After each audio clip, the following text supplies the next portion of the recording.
Hi everybody, and welcome back to Lost Genre Reddit Stories. This post is from the subreddit Relationships, and it's by user Deleted. My 24 female fiance, 27 male, left me for his one that got away, but now he wants me back. My fiance and I had been together for 3 years. He was my best friend. We laughed, cried, worried, and were happy together. Our families had mixed really well.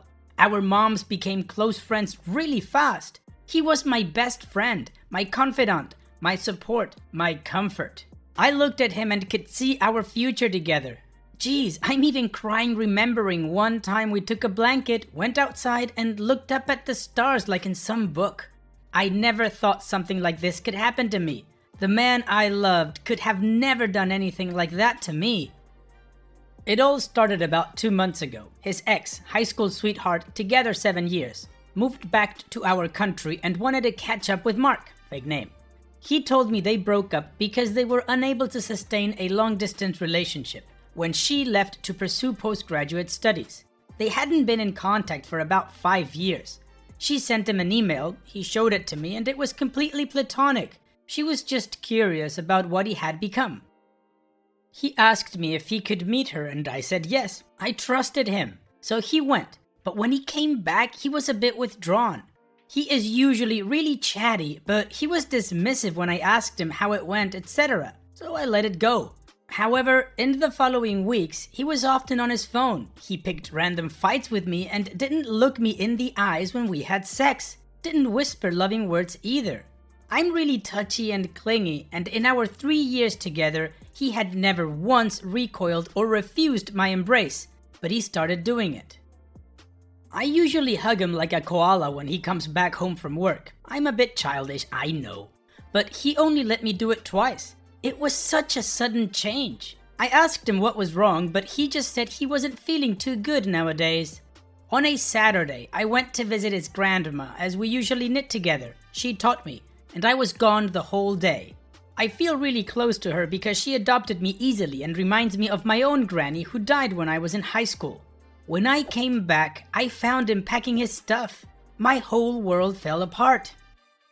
He was being so cowardly. He told me he was sorry for making me suffer like this, but sometimes life gives you a second chance and you have to recognize it for what it is. That he loved me, but when he met his ex, he realized the feelings weren't the same. He said he regretted letting go of her, that he had found himself again, that it had been a difficult choice for him, but he had to take this chance. His ex wanted him back. She had realized what she had lost and risked losing him again for good when he told her he was getting married. He supposedly refused her at first, but as time passed and they talked, his old feelings came back. He hoped I would forgive him one day and understand. I cried as he was talking. It sounds stupid, but it was as if it was a stranger in front of me. He said he would still pay rent and part of the bills until our lease was up and I can find another place. He makes a lot more than me and I wouldn't be able to afford to live in our apartment on my own. I begged him not to make this mistake, that he was being fooled by an idealized memory of their past together, that he was having cold feet. But he was like a wall. He didn't even look at me. At about 10 p.m., there was a truck outside with one of his friends waiting for him. He apparently came to help him move.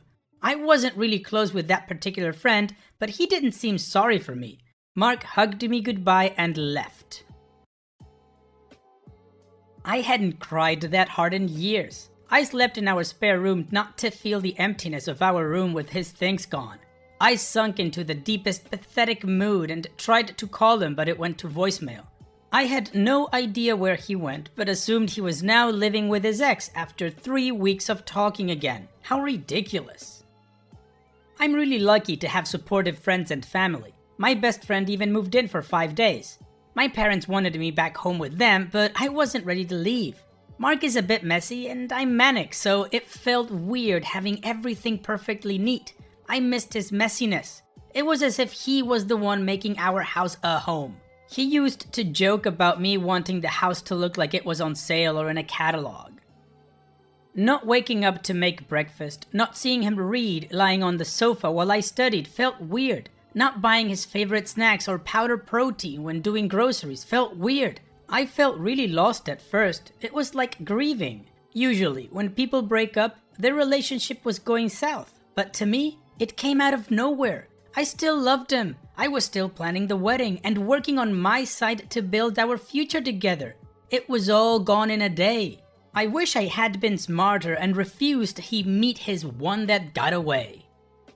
His family was dumbfounded. I still went to see his grandma and she told me he was a fool, that he would come back crawling to me. She was the first person who managed to make me laugh. His mom, my mom, and I started making calls to cancel all reservations. Luckily, the store accepted to take back the dress. We didn't pay much for the location as we cancelled early.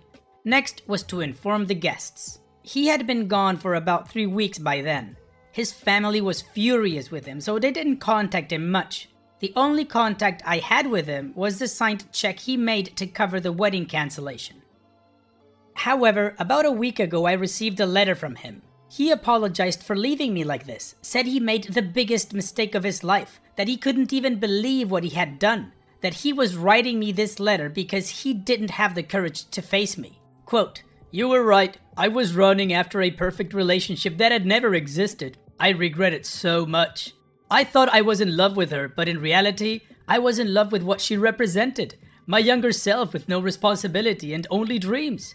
I had cold feet and got afraid of moving forward into this new segment of my life.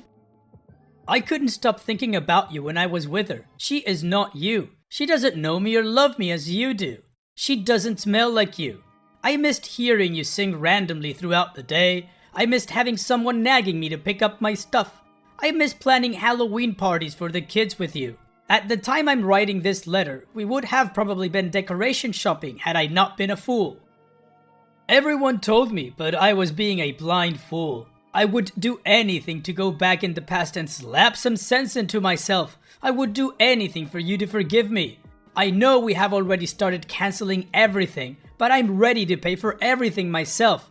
You can date someone else to even the score if you want, as long as you come back to me." End quote. I would write the whole letter, but I'm on my iPad and it's tiring. I just gave the important parts. He kept on with apologies and begged me to forgive him. Now, I told my family, left friends out for the moment, and his mom and grandma. Grandma had a very satisfying told you so moment. However, she is rooting me to forgive him. His mom was supposed to send a formal letter to guests to tell them the wedding was off, but now is waiting for my answer. I don't know what to do.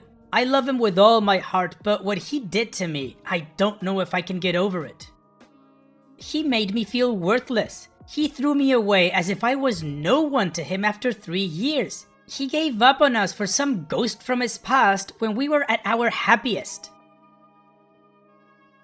If he can leave me when we are doing good, how will we sustain a marriage? Will he leave me the moment things get hard? He hurt me so badly and expects me to forgive him? He wants us to meet in a few days, but I'm not sure I'm willing to. I need some perspective. What would you do in my situation?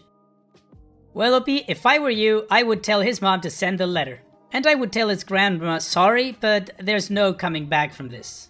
I think the key for you is what you said in this last paragraph. If he's willing to throw away everything because of a ghost from the past, well then he showed you his true colors, and maybe next time things get hard or meets somebody that makes him feel giddy for whatever reason, he's gonna leave you again. Unfortunately, he shattered your trust in a horrible way. And to top it off, in that letter he sends you, he says that he couldn't stop thinking about you when he was with her, that she doesn't smell like you. You know what that means, right? What he was doing while these things occurred? If I was in your shoes, OP, I would hold on tight to my support network and finish my grieving process. I don't know how much time it would take, but it's what has to be done. What about you guys? What kind of advice would you give OP, or what would you do if you were in her shoes? Let me know in the comments section, and now let's move on to the community comments to see what they said. MM172 says, wedding's still off, even if you take him back. You can't move forward with plans to spend the rest of your life with someone you're justifiably afraid will leave the moment things get hard until you've resolved those fears. That's going to take a lot of time and counseling and hard work. And frankly, I don't think he's up for it. The fact he's suggesting evening the score as a way to solve this, rather than a whole new set of problems, is a huge red flag that he still has no idea what a successful marriage entails. If you're not completely ready to walk away, then tell him you need more time to think about what to do, and you will let him know when you're ready. But it really sounds like he's just running after what he can't have again. I wonder if he's even told his ex this was a mistake yet, or is he avoiding that confrontation too? Little Wooly says, quote, "You can date someone else as long as you come back to me," end quote. What the F is this crap? This says it all, really. He thinks that you dating someone else would be easy for you and that you have the same ability as he does to drop people at the sound of a hat. Seriously, OP, you need to move out of the unit. Let him pay for the rest of the lease as he promised, so that you're not reminded of him every time you receive a bill or letter for him. See if you can move in with your best friend for a while. Loopsy Loopy says, "No, please don't. Cold feet is getting in a stupid argument before your wedding or feeling a bundle of nerves or maybe just wondering if you're ready to commit.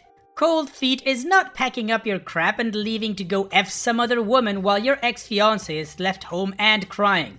Your ex-fiancé is a real piece of work. Absolutely don't take him back. If he was willing to hurt you like that once, I can almost guarantee he'll do it again." Additional information from OP's comments. I know the smartest thing to do is to say, "Sorry, life isn't giving you a second chance at this, but I'm having too hard a time doing it."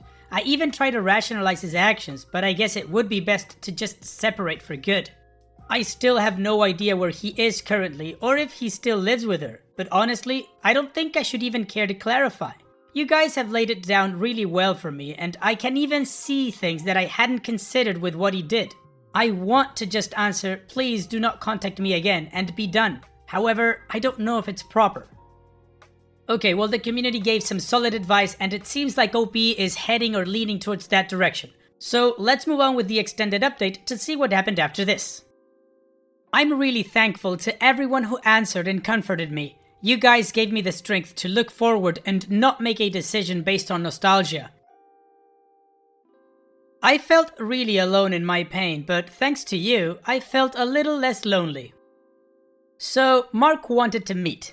I unblocked him from my phone and told him I didn't want to meet and to please not contact me anymore. He answered, "Please, baby, I need to talk to you. Can we meet another day? I know I effed up really bad and hurt you deeply, but I'll do anything to make it up to you. Anything. You ask, I'll do it." Needless to say, it just angered me more. How dare he use terms of endearment with me? I just blocked him again after that. I met his mom later that week and told her to proceed with the notification of cancellation. We had an emotional moment and she told me even though she would have really wanted us to be one big family, she would have done the same thing in my place. She had hoped I would find the strength to forgive him, but she understands. And so the wedding is indeed still being cancelled.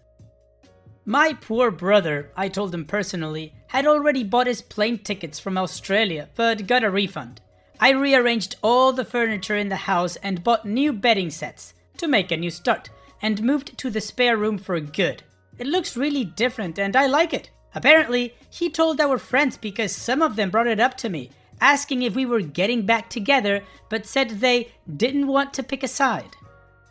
Then, that Sunday evening, I had a visitor. I never have people coming this late usually. It was around 9 p.m. When I looked through the peephole, I saw Mark with his ex.